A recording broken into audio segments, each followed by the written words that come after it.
लूटो, कहने भर की देर थी और सब कुछ लूट गया। जाने लोगों ने क्या समझा, मेरा मतलब तो राम नाम की लूट से था। अयोध्या में जो राम तीर्थ क्षेत्र ट्रस्ट था, उसमें राम के नाम की जगह राम के नाम पर ही लूट हो गई। और इस तरह हुई कि अब शायद भगवान श्री राम खुद ही कह रहे होंगे कि आई डोंट ट्रस्ट यू।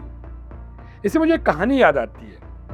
एक बार एक शहर में एक मंदिर था जहाँ पर कुछ विशेष तबके के लोगों को ही आने की इजाज़त थी। वो शायद चढ़ावे वढ़ावे का मामला रहा होगा। और शहर के जो दूसरे लोग थे वो उनके लिए एक सीमा तय कर दी गई थी जहाँ से वो मंदिर के अंदर झांक सकते थे।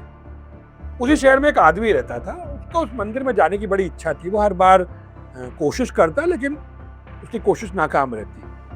वो जैसे अंदर जाने के लिए घुसता तो पुजारी उसको रोक देता। कहाँ जा रहे हो भाई, क्या कर रहे हो? बोलता भाई मुझे अंदर जाना है। अच्छा, समाज बदल रहा था तो दूसरी प्रकार के जात पात और तबके के आधार पर किसी को मंदिर में प्रवेश से रोका भी नहीं जा सकता था। तो पुजारी क्या करे? तो पुजारी ने उस व्यक्ति से कहा कि भगवान जिसके तुम दर्शन करना चाहते हो एक सिद्ध मंदिर है, ऐसे ही दर्शन नहीं कर पाओगे, उसके लिए भगवान को समझना पड़ेगा। पहले जानो तो आखिर भगवान है क्या, तब तो जाके मंदिर में प्रवेश पाओगे। उस आदमी को लगा कि हाँ, बात तो सही कह रहे हैं, और वो वहां से चला गया। बहुत वक्त गुजर गया। फिर एक दिन वो बंदा अपने घर से बाहर निकला और उसी मंदिर के रास्ते से गुजर रहा था। मंदिर के दरवाजे के पास आकर वो ठिठका और फिर दूसरी तरफ रास्ता करके जाने लग गया। वो पुजारी की नजर उस आदमी पर पड़ी। वो दौड़कर उसके पास गया और उसने आके उससे बोला, क्यों? भगवान से मिलने की और उनसे वो करने की सारी इच्छाएं अब समाप्त हो गई ना? लगता है तुम्हें मेरी बात समझ में आ गई। बोले हाँ। आदमी ने बोला, हाँ आपकी बात मुझे बहुत अच्छे से समझ में आई, और इवन जैसा आपने बोला उसके आधार पर मैं खोज करने लग गया। मैं समझने लग गया कि आखिर भगवान है क्या और भगवान कहाँ पर है। और मैंने बहुत अध्ययन किया, बहुत प्रकार की पढ़ाई करी, तमाम प्रकार की पूजाएं करी, और एक दिन मैं क्या देखता हूँ कि भगवान खुद आ गए मेरे से मिलने के लिए। उन्होंने मेरे से बोला कि भाई तुम तो बहुत सही आदमी हो, बताओ तुम्हें क्या चाहिए। मैंने कहा नहीं महाराज, सब कुछ है मेरे पास, मुझे बस आपसे मिलना था, इसलिए बस इतनी वो करना था। मैं जानना चाह रहा था आपके बारे में, बाकी मुझे कुछ नहीं चाहिए। यार अब इतनी दूर से आया हूँ तो कुछ ना कुछ तो मांग लो, कुछ ना कुछ तो ले लो। मैंने कहा नहीं भाई कुछ नहीं चाहिए। तो महाराज थोड़े देवता जो है थोड़े भड़क गए। उन्होंने कहा नहीं भाई देना तो पड़ेगा कुछ ना कुछ।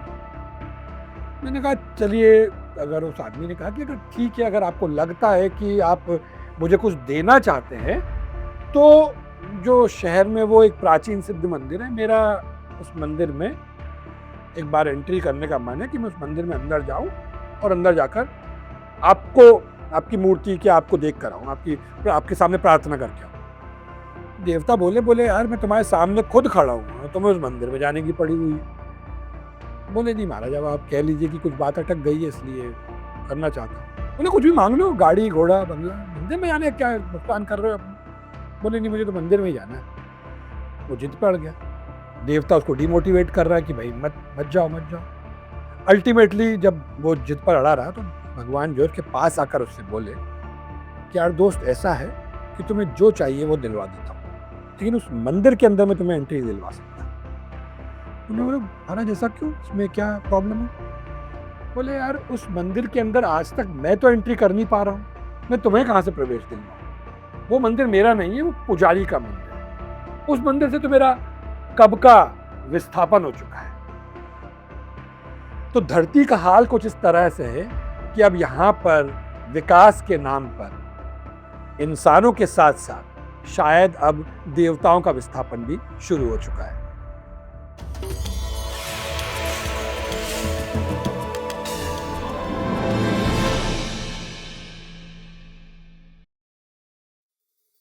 छत्तीसगढ़ के बस्तर अंचल में दशकों से लंबित बोध घाट बहुउद्देशीय परियोजना को दोबारा शुरू करने की सरकारी कवायद ने एक बार फिर से बड़े जन आक्रोश को जन्म दे दिया है।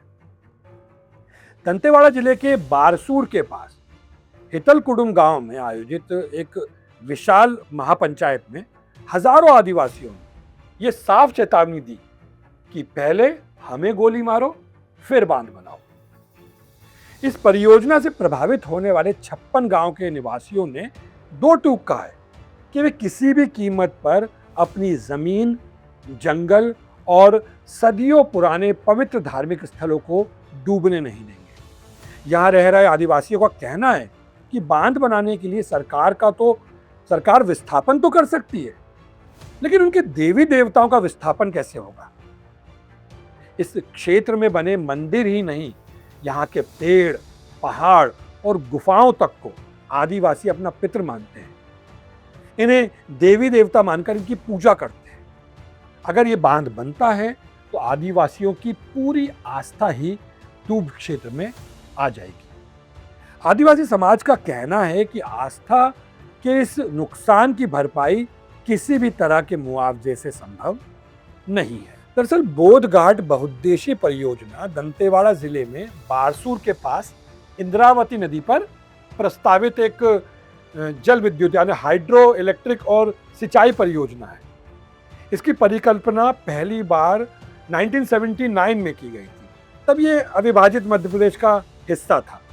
इसका मुख्य उद्देश्य पूरे बस्तर संभाग में बिजली उत्पादन और सिंचाई सुविधाओं का विस्तार करना था। हालांकि बड़े पैमाने पर होने वाले विस्थापन, घने जंगलों के डूबने और पर्यावरण को होने वाले भारी नुकसान के चलते ये प्रोजेक्ट पिछले 5 दशकों से अधर में लटका हुआ था। हाल ही में राज्य सरकार ने इसकी व्यवहार्यता परीक्षण के लिए, इसके सर्वे के लिए दोबारा सर्वे करवाने की शुरुआत की, जिसकी खबरों ने बस्तर के सबसे पुराने विवाद को फिर से जिंदा कर दिया है। इसको लेकर हो रहे विरोध में प्रदर्शनकारियों का दावा है कि इस विशाल बांध के बनने से दंतेवाड़ा, बीजापुर, बस्तर और नारायणपुर जिले के दर्जनों गांव पूरी तरह तबाह हो जाएंगे। अनुमान है कि इस परियोजना के कारण करीब 16 से 20 हजार हेक्टेयर से अधिक की वन भूमि पूरी तरह डूब जाएगी और हजारों आदिवासियों को बेघर होना पड़ेगा।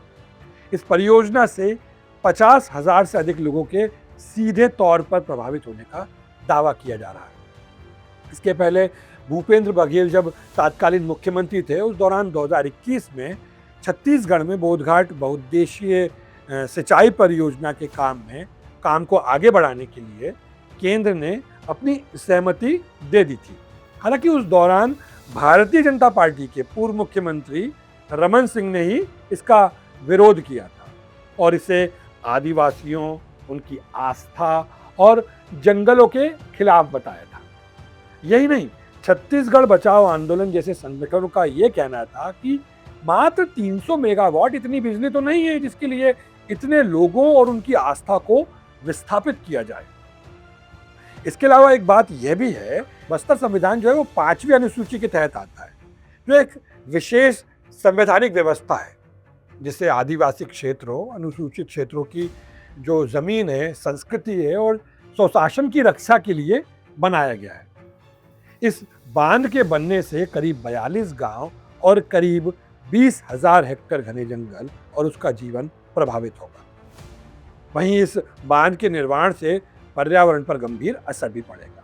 मसलन 2002 में आई एक अध्ययन से बात पता चलती है कि बांध निर्माण से Indravati tiger reserve, Bhairamgarh wild buffalo sanctuary और आसपास की इकोलॉजी पर गहरा असर पड़ने की आशंका है। इसके साथ ही इंद्रावती नदी में रहने वाली मछलियों के लिए तो ये एक गंभीर संकट बनकर उभर सकता है। खासकर इंद्रावती नदी में पाई जाने वाली गूंच या बघेर मछली, जिसे बस्तर की शार्क भी कहा जाता है, उस पर इस बांध का बुरा असर पड़ेगा। ये मछली यहाँ के आदिवासी समाज, खासकर गोंड और मारिया समाज में पूजी जाती है। ये दक्षिण एशिया में ताजे पानी की सबसे बड़ी कैटफिश में से एक है। बोधघाट बहुउद्देशीय सिंचाई परियोजना इंद्रावती नदी पर प्रस्तावित है। अब हम उस इंद्रावती नदी को भी थोड़ा समझ लेते हैं। बोधघाट बहुउद्देशीय सिंचाई परियोजना दरअसल इंद्रावती नदी पर जिस पर वो प्रस्तावित है, ये नदी ओडिशा के कालाहांडी जिले में एक थुआमुला करके रामपुर ब्लॉक के मर्जीगुंडा गांव है, वहां से निकलती है, यानी दंडकारण्य पर्वत श्रृंखला का जो एरिया है उससे निकलती है। इंद्रावती जब अपने उद्गम के बाद पश्चिम की ओर बहती हुई छत्तीसगढ़ के बस्तर में एंटर करती है, फिर जगदलपुर से होते हुए दक्षिण पश्चिम दिशा की ओर मुड़ जाती है। इसके बाद छत्तीसगढ़ में कुछ दूरी तय करने के बाद ये छत्तीसगढ़ और महाराष्ट्र के बीच में एक बॉर्डर लाइन बनाती है। इस तरह से करीब 535 किलोमीटर का सफर तय करने के बाद ये इंद्रावती नदी जो है वो गोदावरी में मिल जाती है। जहां तक बोधघाट बांध की बात है, ये दंतेवाड़ा जिले के विकास खंड गीदम के बारसुर गांव में करीब 8 किलोमीटर और जगदलपुर जिला मुख्यालय से करीब 100 किलोमीटर की दूरी पर स्थित है। अगर बांध के बजट की बात करें तो इस परियोजना की कुल लागत जो थी वो 22,653 करोड़ रुपए थी, जो अब बढ़कर 49,000 करोड़ हो चुकी है। इसमें बोधघाट बांध परियोजना का बजट 29,000 करोड़ रुपए है और बाकी की जो रकम है वो इंद्रावती और महानदी लिंक परियोजना में शामिल की गई है। इससे करीब 3,66,580 हेक्टेयर में सिंचाई और करीब 300 मेगावाट विद्युत पैदा करने का दावा है। बोधघाट परियोजना से बस्तर संभाग के दंतेवाड़ा, सुकमा और बीजापुर जिले में सिंचाई होगी। कुल मिलाकर सरकार विकास करने पर तुली हुई है और आदिवासी समाज ठहरना चाहता है, अपनी संस्कृति से जुड़ा रहना चाहता है। प्रसिद्ध कवयित्री और आदिवासी समाज की मुखर आवाज जसिंता केरकेट्रा के शब्दों में कहूं तो माँ तुम सारी रात क्यों महुए के गिरने का इंतजार करती हो? क्यों नहीं पेड़ से ही सारा महुआ तोड़ लेती हो? माँ कहती है वे रात भर गर्भ में रहते हैं, जन्म का जब हो जाता है समय पूरा, खुद ब खुद धरती पर आ गिरते हैं। भोर ओस में जब वे भीगते हैं धरती पर, हम घर ले आते हैं उन्हें उठाकर। पेड़ जब गुजर रहा हो सारी रात प्रसव पीड़ा से, बताओ कैसे डाल हिला दे जोर से, बोलो कैसे तोड़ ले हम जबरन महुआ। किसी पेड़ से हम सिर्फ इंतजार करते हैं इसलिए कि उनसे प्यार करते हैं। और इसी समाज को जब हम सभ्य बनाने पर तुले हुए हैं तो जसिंता कहती हैं ये हमारे समाज के सभ्य होने के इंतजार में है और हम इनके मनुष्य होने के।